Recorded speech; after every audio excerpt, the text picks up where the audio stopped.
So many of today's supplements are less effective due to their inability to be absorbed naturally by the body.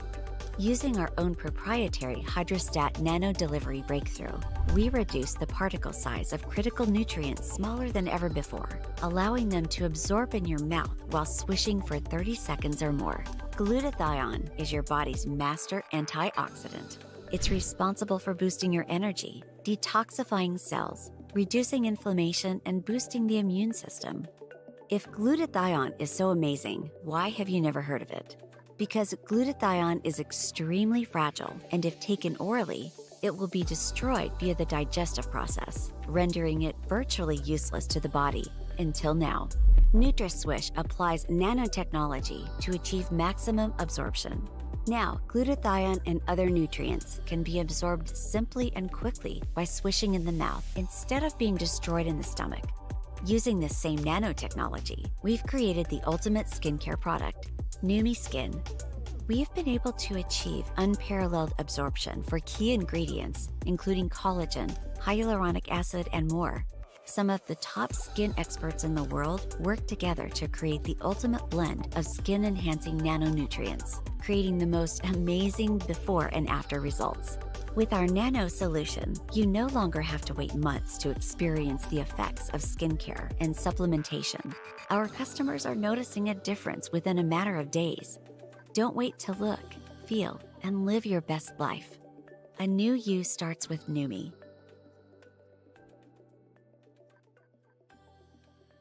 Hi, welcome back to another Dr. Shante video. This video is basically sharing what I do for general health maintenance.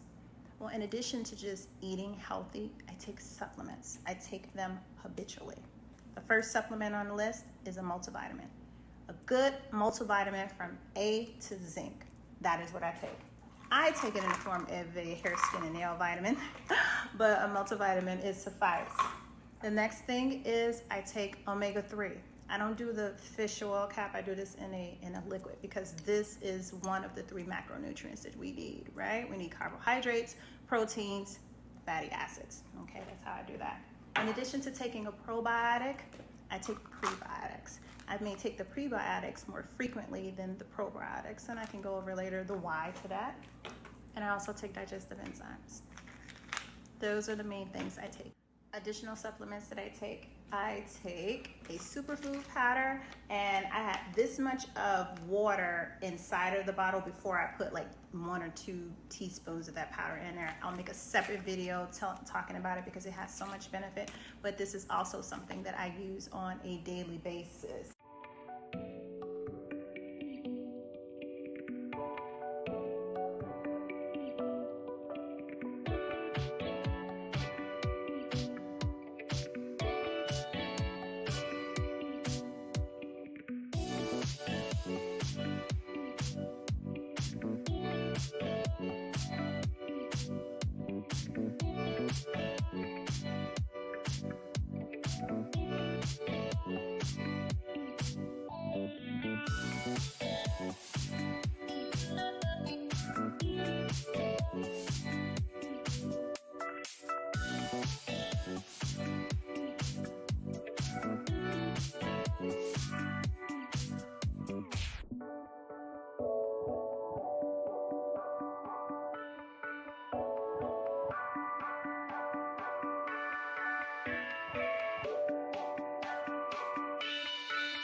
The definition of a holistic view is that all aspects of people's needs, psychological, physical, and social, should be taken into account and seen as a whole.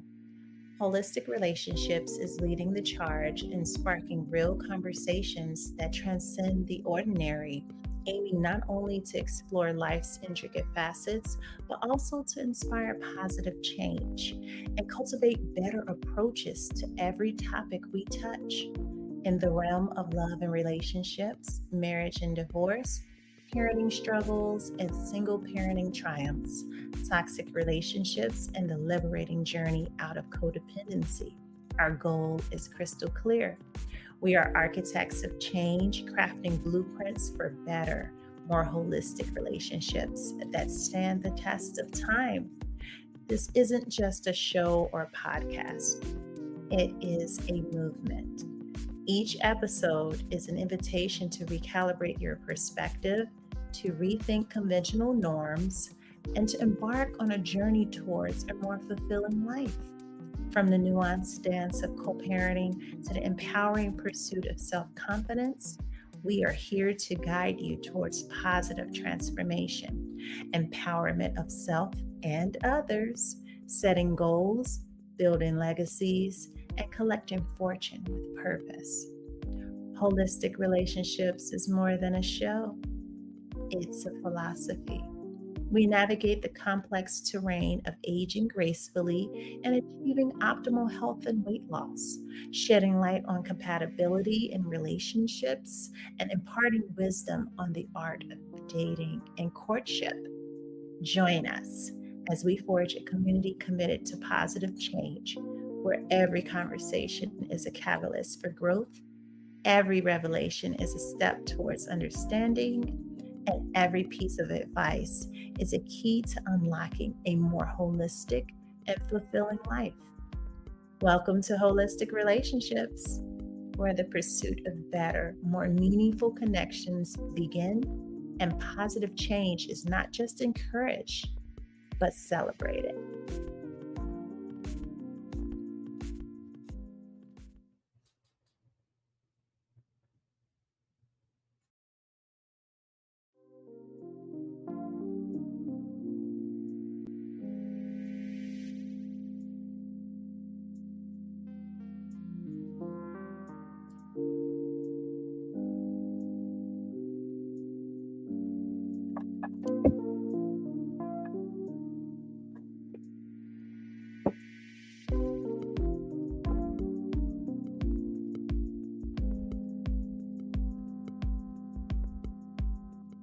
Hello, everyone. Welcome back to this Holistic Relationship Show. This topic is on children. Teach them early. Teach them early. This week I was getting my son's clothes together to wash them. And it was then when I said, I'm going to graduate him up to washing his own clothes, separating them. And yesterday he said to me, like, now I want to learn how to put laundry detergent inside of the little tubes, inside of the places. He wants to do that. So he's done the separating and putting them into the washer, taking them out the dryer, etc. But now he wants to measure out that part. So this is why we're having this conversation with people, especially for those parents who are like me, who's like an over nurturing parent, because you're like, that's my baby, not the parents that's lazy in the sense. I don't necessarily want to call people that, but just where they always have their kids doing everything, right? Go get this, go get that, go to this. Really, I'm talking to the parents who are the ones who are doing everything for them, where you're being extra nurturing, right? Especially if you're doing it to the point where you're doing everything this show is for you. Teach them early. You're still there doing it with them, but it doesn't hurt to let them do it themselves for a day. I mean, everything is a learned behavior anyway, so we have to teach them. And one of the things that I'm learning is to let my son go on and do some things for himself, especially when they're at this inquisitive age where they want to learn how to do everything. He wanted to learn how to wash dishes. And I let him, I was concerned because I'm a germaphobe and I'm over here worried about if he's going to do it right and if they're going to get clean. But I said, well, you know what? Let's start with cups and then move to silverware, bowls, and then plates. So that he can learn how to wash dishes. I mean, he's using them at an exponential rate because he's a growing boy. He's eating and drinking all the time. And I do want to be able to teach him how to do this. And that's what we're seeking in parenthood. When we have these children, we want to make sure that they're safe, make sure that they're well, that they're growing up, and that learning, and that we're equipping them with the tools that they're going to need to be able to take care of themselves one day. You know, my mom would always say to me, teach them early. Teach them early, because I remember growing up on Sunday mornings when my mother would put on them dusty, the old school music. Me and my sister, we in that bed sleep. We would hear that music like, I gotta get up because we have to start cleaning. So we had to do our parts, cleaning up from under our beds, getting our clothes together, making sure they were put away. Even if they were dirty, just putting them in a hamper so that we could just put them to the side for laundry day. One of the things that my son is fortunate to have is that we have an indoor, in-house, in-unit washer and dryer. He had no idea what I had to go through as a child on laundry day. We had to pack up all them clothes inside of this cart. We didn't have no car. We had to walk to the laundromat, okay, rain, sleet, snow, okay, and get those clothes clean. That was life. Going to that laundromat. Oh, God. And being in that laundromat, at least he can go on back in his room and watch TV or play his game and wait for the little chime thing to start singing. We just had to sit there and look at it just spin around, and we have devices and things to occupy our time and attention, and we didn't take books, you know. And then we had to pack everything back up, put everything back into the car, and take it all the way back home, depending on where you were or where your home was in vicinity of that laundromat.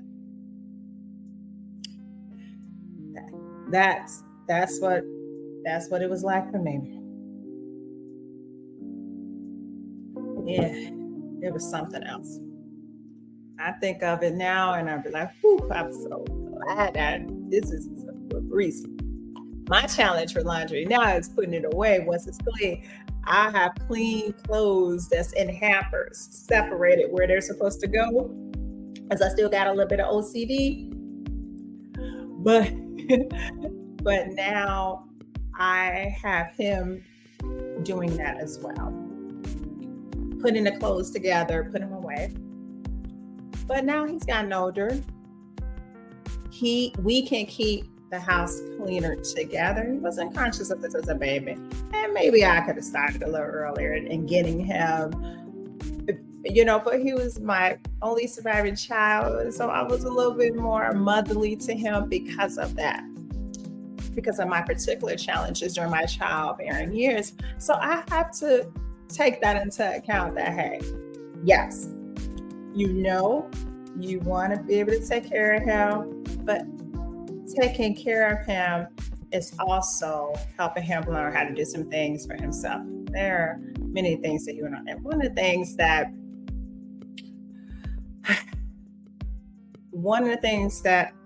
I want to give a little bit of the credit of my son getting a little independent.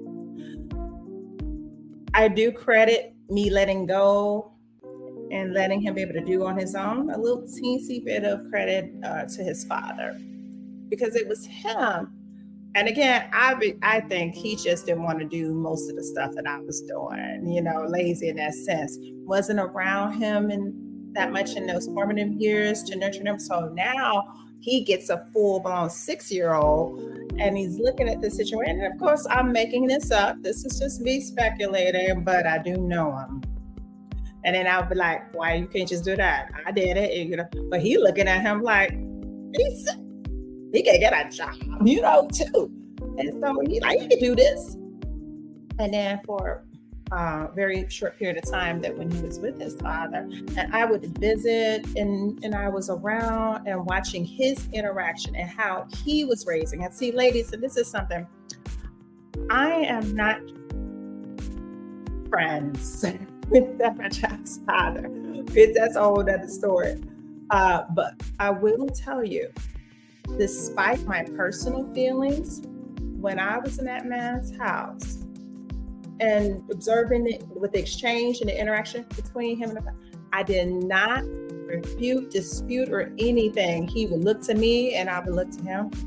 When in Rome, just like when my father told me, when in Rome, do what Romans do.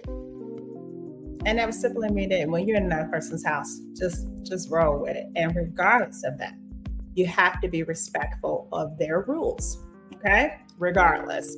Now, that rule that I learned from my father about, being a Roman, it made me a homebody because I'm like, look, I ain't finna be going to all these people's houses and doing all this other stuff. I want to be able to, if I can't do what I want to do, I'll just be able to stay at home and do what I want to do.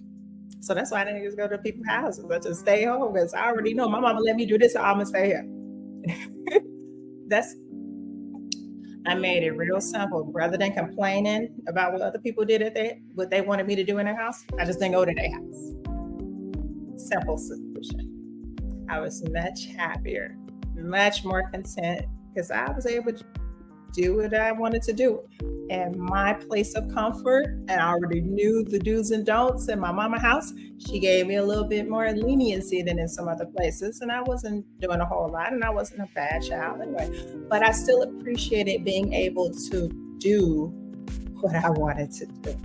But anyway, I never got in the way of his rules and what those rules were. And when I looked at him and I observed him and I was watching him with him, I don't care how long this is going to last to work out, because the minute I don't like something, I see this is a wrap. I'm about this. Because we ain't going to traumatize my child at the same time. And yes, it is both for our children. You may hear me, and just a point of clarity. You may hear me say, my son, my child, and I am clear that it took both of us to create him. Okay, it's just an unscripted show now, so from time to time it may slip out. You may, ladies and gentlemen, you may hear me say something, and I'm not apologizing for it because I mean what I say. But what I'm saying, point of clarity.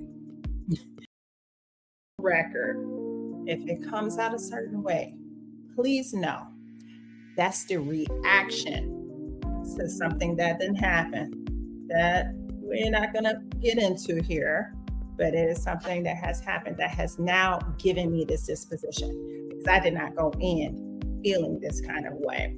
Despite what most men, or I got a guy that used to always say, he used to think it was me. He used to think that I was bitter or upset about, but the more he was around me and got to know me, he was like, oh, no, that's this one. That mofo is a homegrown terror. So if I say something, please do not take it as if I have this negative disposition on men or fathers or child partners. Women, please don't take it that way. I'm not a male basher. No, that's not my belief system. Please take it with a grain of salt. Take it with a grain of salt, because it's probably some residual of me saying something, and you guys are for a story or for context of a thing. You may hear say something and you go, ooh, did she just clap back? Did she just take a stab? Did she just take a jab at him? Probably so. But just know there's context to it. I don't plan on this disclosing a whole lot of it. It's just there's context to it. If I say my child, there's context to it. Because some men and women, people will hear me say that, my child, and be like, oh, dang, she just got no respect for the father. It takes two of them to trust me, people. I know that already. I am saying my child for a dang reason. And I don't know, and I forgot that y'all don't really know all my struggles with court and all that with that fool. So if I say my child, just another thing to take with a grain of salt. Give up pass. Okay, and that may have to be a whole nother holistic relationship show itself. So again, when I said, please take with a grain of salt. I know that that's a lot. But there means if I make that statement, there's context. I want you guys to know that I'm in full transparency mode anyway. Just know that you know this from jump. There's context. So if you hear something that sounds male bashing, there's context. There's a reason. So you're gonna be like, ooh, why'd she say it like that? Try not to read too much into it, okay? Just remember that word, context. And there's a whole 6-7 year story. And now I feel like I've been in one of the longest divorces in the histories of divorces, okay? Because it feels like every time that fool drags me back to court, it's just a continuation of a long divorce, because it's not even me filing motion. It's me responding to all that. But nonetheless, one of the things that I did love, that I picked up, is that he was right. He was right. And sometimes and I hope, and sometimes ladies, having that male role model, father figure in their lives, you may not always agree with their parenting styles because it's not yours. Of course you're not, because it's your baby, right? So you may not always agree. Or how they may approach something, or you may not agree with that. But when I took a step back and just watched, just to see what the outcome would be, I saw my son rise to the occasion. He rose to the challenge. And it was an eye-opener for me. As much hell as I could say I could be through when it comes to that, if he was to add any benefit, that little piece that I will give him, even if the motive behind it was too lazy and I don't want to do it, but it did allow me to do. Now it said, okay, you are going to have, so now you're going to have to start showing him what to do. You're probably going to do it another year, but he can start now. He can handle it. Again, I probably know why he was doing it. Most men, when they realize what you really have to do when you're the primary caretaker, because there are men, and I know men that have been the primary caretaker. They've been single dads. They know what I'm talking about. So I know I'm preaching to the choir with them. But the vast majority of men are not the primary caretakers, okay? They are the weekend parents or the monthly parents or the summertime parents.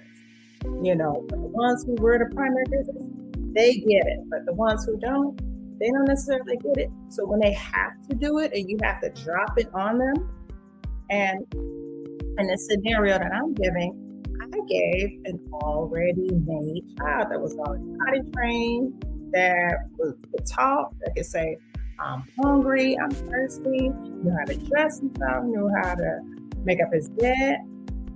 Probably the only thing we hadn't done was tying shoes.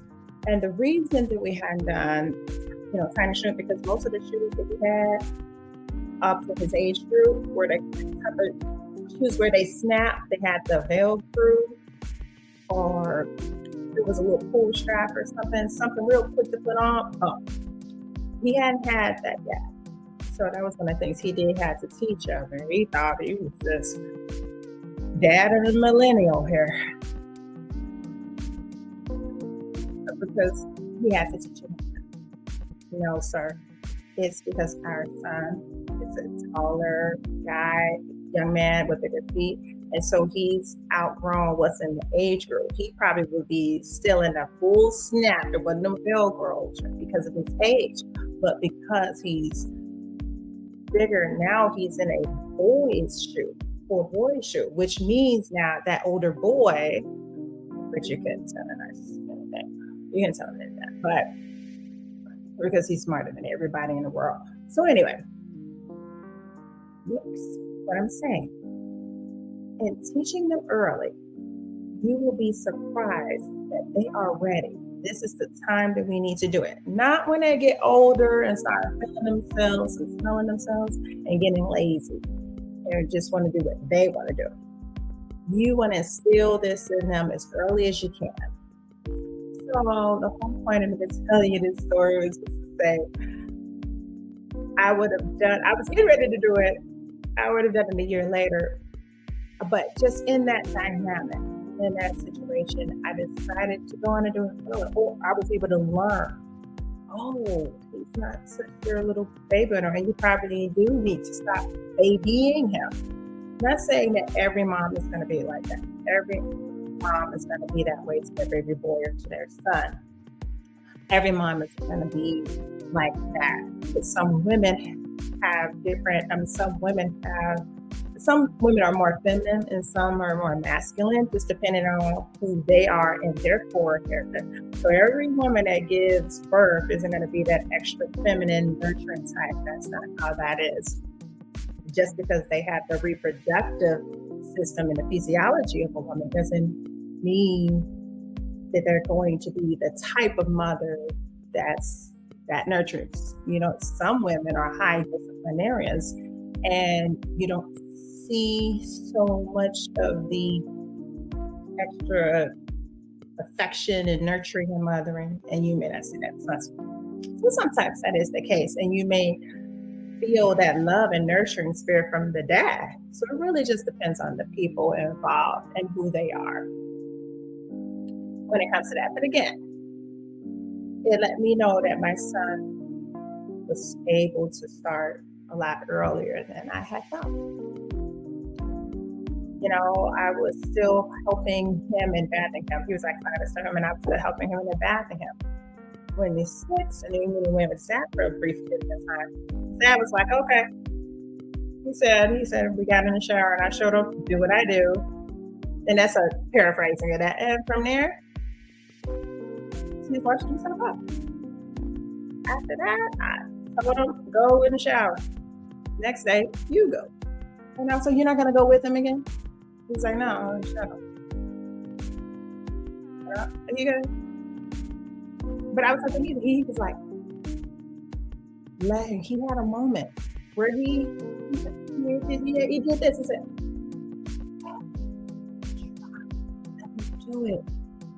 And I was like,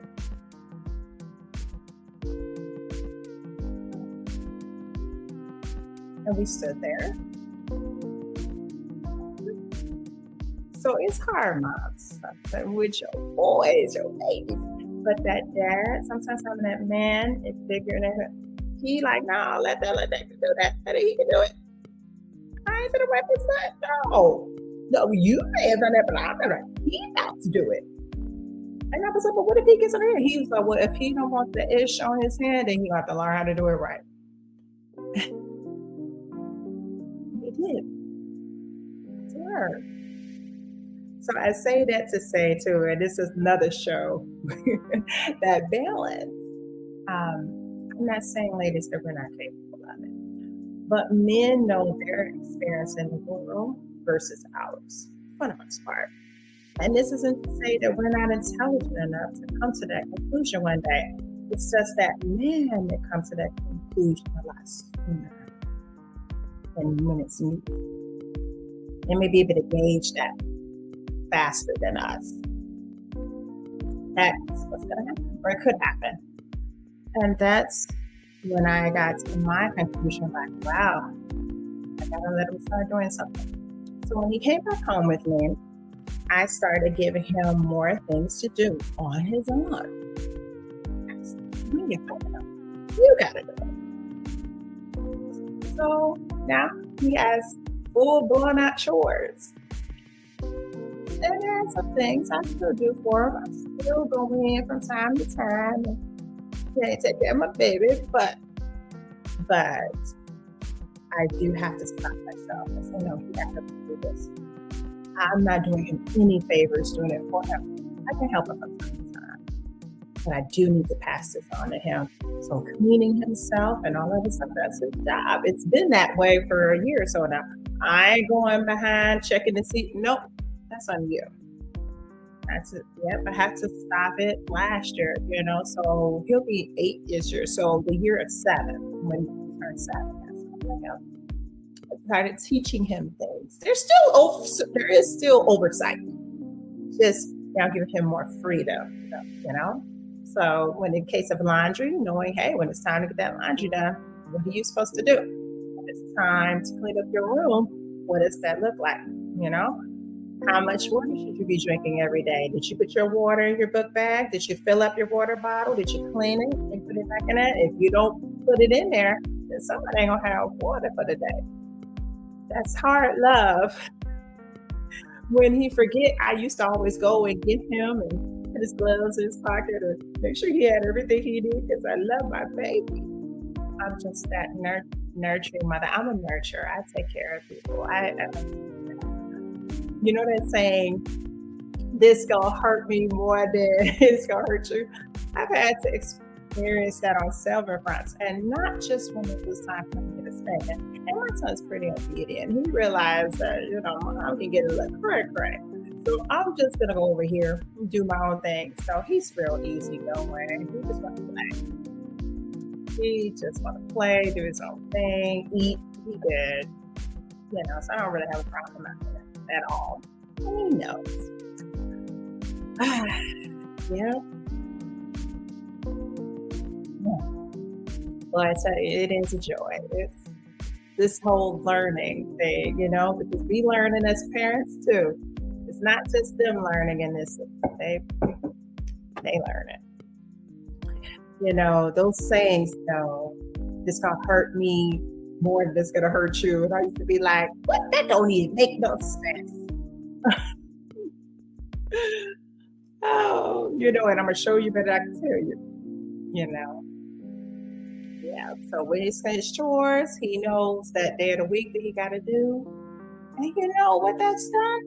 It's taking a little bit off of me and teaching him and letting him be independent. Because that's how it's gonna have to be. He's a future provider. He's a future head of household. He's a future father and teacher. And so, yes, let me instill in him what he needs to know and let him do it himself so that he can show his children how to do things themselves. It ain't going to be just their mother that's going to be teaching them. He's going to be able to teach them as well. Yes. And learn how to take care of people too. So, yeah. So it's going to be a good head of household, as I hope. But again, as I was saying, teach them early. When their minds are so inquisitive, their minds are like sponges that soaks up so much information. And sometimes we can hold them back as parents because we're figuring they're too young, and I'll teach them when they're older. When they're older, they got an opinion. They got an opinion when they're older. And this is not up for debate. So we teach them now. And then at least now, this way, by the time they get there, they know what they're supposed to be doing and how to do it properly or what you expect from them. I know a family where they was doing everything. As a family through my mutual acquaintance, they was doing everything for these young ladies. And then a grandmother had taken in one of the granddaughters as a teenager. And I'm talking to them, and she didn't know how to do this, and she didn't know that. And I said, well, are you really going to condemn her for not knowing how to do something because her parent didn't teach her how to do it? She just didn't know how to do it. And wouldn't have thought about This is now a teachable moment. Teach them how to do it. Show them to do what you expect them to do and how to mimic it. All it means is that because they're older, they'll catch on faster. You may have a little bit more resistance and more lip with it, but they're old enough, they know how to do it, they'll do it faster. And then also when teaching people how to do something, telling them the importance of, when I used to train pharmacy technicians in the pharmacy, even one time it was just a student, I was able to train him the whole system, intercom plus, in the whole day. He was eager to learn and I didn't hold back. I just showed him everything, okay? And let them just reach to greatness. Don't hold them back, and he wasn't even an employee. And he learned in one day how to do things that took most of us years to learn. Now, of course, he didn't know everything. He can assist us in certain areas, but yes. When I used to train technicians and how to do things, I didn't tell them that you do this, you do this, you do this, you do this. I didn't just tell them what to do.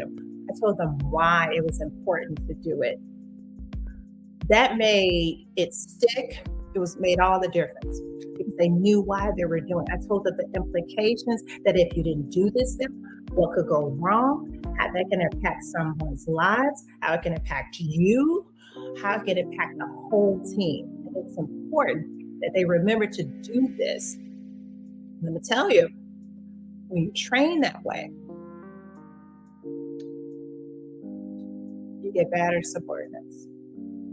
Because now you can, in some level, trust that they're going to do the right thing. I mean, I don't think people just want to come in and become terrible workers.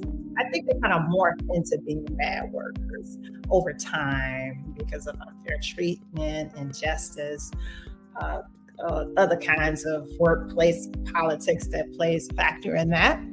But when you're telling them the importance, and so when I'm teaching my son things, I tell him the importance of it. Why are we separating the whites from the colors? Well, son, the reason we're separating the whites from the colors is because we are going to use a whitening agent. We might use one to help clean those whites. And if that agent is there and you got a color in there, you can tint your clothes. So I don't use bleach a whole lot like that. Sometimes I try to use organic alternatives for whitening things. But sometimes there are accidents and things that cause for the bleach. So I still have it on hand, but I do try to use organic alternatives to it. I just have an integrative mindset with that to have both, because I don't always want to use harsh chemicals on the clothes. But I do explain to him that we're using a whitening agent in the whites and that you want to make sure that you don't have a color in it, because if you do, it's going to change your colors. Your whites are going to change. If you leave a red sock in with your whites, then your whites are going to turn pink. That's what could happen. So now he knows through, of course, what I've told him, that those are things that can happen, and maybe gave some other examples with different colors and what, and that way you could keep your white t-shirts and socks white. Keep them as white and not dingy white, but as white as you can.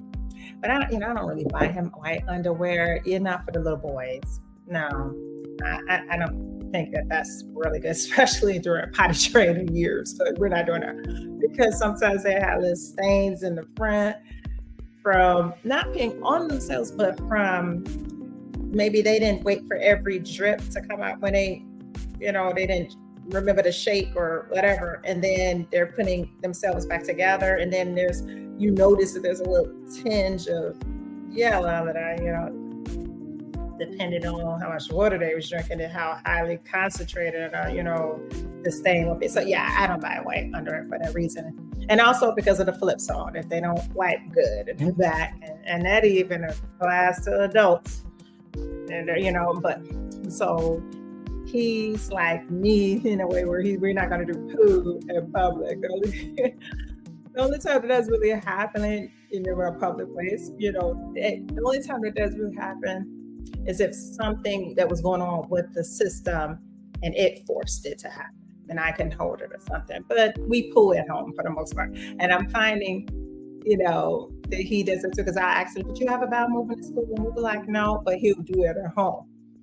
And so I go, okay, you're kind of like me in that sense. You don't want to do poo in public. So he's uncomfortable with that. It's kind of embarrassing to us, even though it's something that's a natural, needed, and necessary action that needs to happen. And we want to make sure that we're doing it daily. So, even though it's the case, it's a little bit embarrassing, especially for little kids and immature people. So anyway,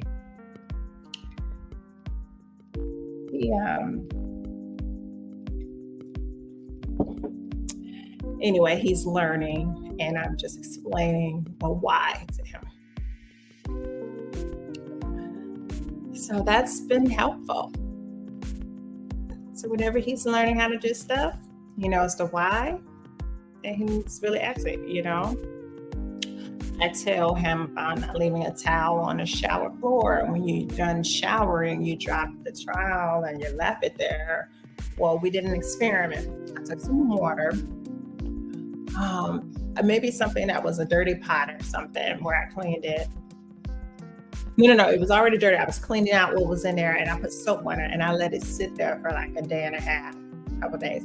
And then I showed him what it turned into. Do you see that? He said, yeah. I say, every time you leave something like that balled up when the water, that's what's happening in the inside of that towel. Do you want to put that towel back on your body like that? And he went, no. Okay, well then remember to wring it out and then hang it so they can air dry. That's why I want you to do that. So a lot of times I'm teaching and showing him why he's doing what he's doing. I have to give a little experiment what that consequence can possibly be when he doesn't do it.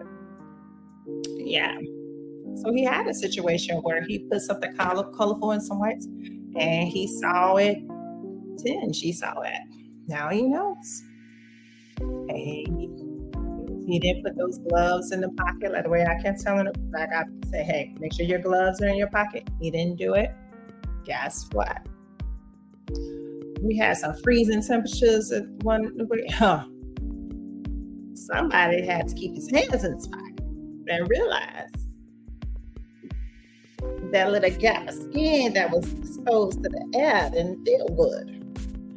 I could have told him that he didn't do it, but I had to keep going to get him to school on time and let it happen. That's that. This is going to hurt me more than it's going to hurt you thing that we be talking about, that we talk about. So those are the things. That's what I got from teaching them early, starting early. And I'm not saying that 2 or 3 or 4, but 5 and 6 is a good age. Those are some good years to begin.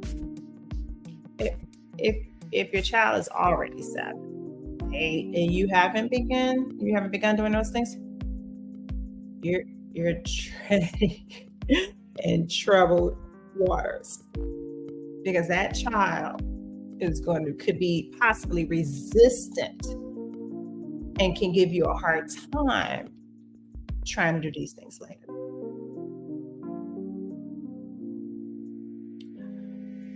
They'll be so much older, and that'll be too old to not know how to do it, and that's where you drop the ball, parents. So new parents out there, parents that are teach them young, start young. I'm not saying it too that they need to know how to do laundry. That's not what I'm saying. 5 and 6 is a good age. It's a good age. And give them a little chores. Mine started with a simple plastic bag for garbage. Tie it up and take it to the garbage room. Yeah. Simple things, not the full 13-gallon bag. I didn't give that to him. He would try to grab it sometimes, but he realized that he wasn't tall enough to put it into the chute. So he understands that he knows he got to get a little bigger for that. But he can still handle the plastic bag that he has. He understands the concept. So he knows that as he gets older, it'll be a bigger back. Yeah. When parents, to start early. Start early.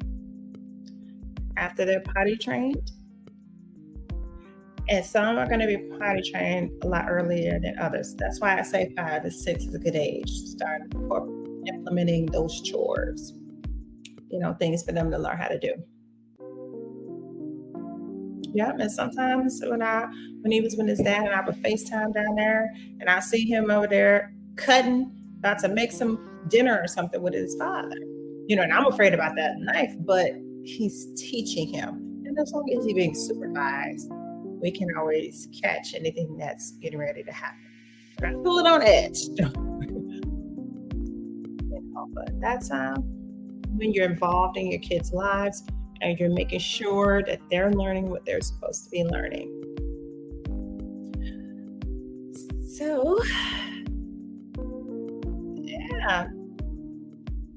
So that's it for this holistic relationship. Teach them early. Start early. Don't hold them back out of fear, over nurturing, or over motherly or fatherly, because some fathers are nurturers too. So you can teach them in stages. So that's that for today's holistic relationship show. As always, I welcome commentary. I welcome feedback. Please add to the conversation. We welcome that. Again, this platform, this ministry is all of us to come together, bounce ideas off of each other, because we're all in this thing we call life together. And I am just appreciative of those who support the show. I'm appreciative, of those who are engaged and that participate with holistic relationships. Really got some great topics that are coming through. I can't wait for you to just to come, be a part of other shows, our panelists that are coming within the next week or so. So we are excited about that and how the show is going to evolve. Again, I just can't say thank you enough. And that's it. The longest close that I've had since then. But again, I will see you in the next holistic relationships. Until next time.